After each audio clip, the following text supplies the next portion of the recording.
The Lost Treasure City became a closed incident around the house of Jack and Bill. Neither broached the subject as they worked on through the spring weather, hurrying the development of their prospect hole under the threat of an approaching summer.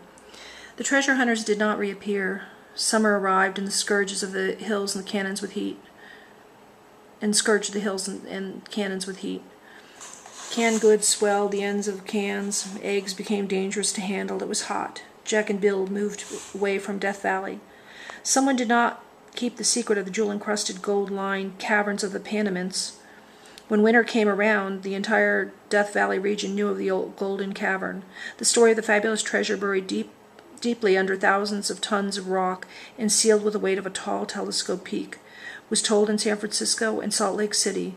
An entirely sane, level-headed businessman, a minor pillar to Pacific Coast industry, headed an amateur expedition in search of the Panamint caves. He did not find the cavern. An enterprising amusement man reached Bill and sent Bill forth to find the caves. Bill needed no urging. Bill persuaded Tom Wilson, the Indian whose grandfather had been through the cave, to guide him. Far south in the Panamints, Tom and Bill found a shaft in the mountain where no shaft had a right to be. Bill and Tom rushed across the desert to telegraph office and wired for all the rope on the coast. They got enough rope to find the bottom of the shaft. It was not a deep shaft, and it did not go any place. In the following spring, my partner and I spent 6 weeks in the Panamint Highlands. We motored and packed and hiked and climbed. The hospitable hillman with their tidy cabins close to the springs and the watered canyons made us welcome and gave us what clues they had. Old trails led us around the high peaks to the new and glorious views of the savage land, which is the desert kingdom. The air was thin and very clean in the high country. There was no one around to tell us we did not own the mountains. We had a form of mountain madness. We did not find the golden caverns. We left the gaunt wastelands when the fever of another summer was throbbing in the desert valleys. In Darwin, on our way out, we met Jack. We told him what we were doing. Jack asked, "What are you going to do next year?" "I don't know. Why?" "Well," said Jack, "if you'd like to do something sensible for a change, I have a suggestion to make." "Let's have it, Jack." "Do you know Walker Lake?" "It's a grand lake," I said. "Isn't it now? It sits there in the middle of Nevada, with the bold desert and the high knotty mountains all around it. I've been thinking, if you want to do something sensible on your next trip, I'll go with you. We'll go to Walker Lake. We'll get a concession on the lake and hire some diving suits and go pearl diving." Others have searched for the entrance of the golden city of the Panamints. Tom Wilson had been in great demand as a Panamint guide. Tom's grandfather, you see, went through the cave. Tom was overcome with reluctance to approach the sacred portals of the shaft, which probably leads to the Indian hereafter.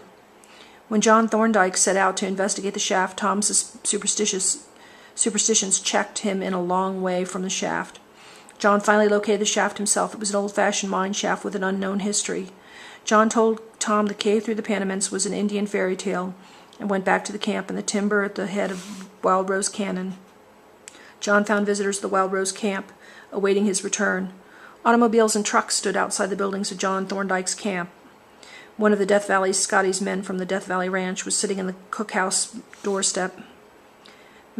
Maxfield said, "Scotty's partner Johnson is up on Telescope Peak with the horses. Scotty's camped out down the road. We've been wondering about where you were. Heard you were out hunting for this lost city."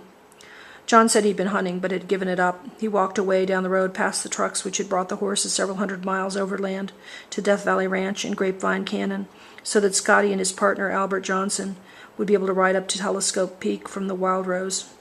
John found Scotty camped at his favorite spot beside the trail.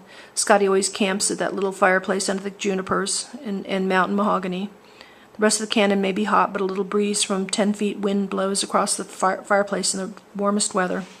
Scotty pushed his sombrero back on his head and snapped his bright, shrewd eyes at John Thorndyke. Scotty had to laugh at John and was looking for the gold Panamint caverns. Scotty pulled up his pants and his well-knit body shook with strong inward laughter, some of it which escaped. "Humph," said Johnny. "So you didn't find it?" "No," said John, "we didn't find it." Said Johnny. "I can go right to it." Death Valley Scotty knows his country.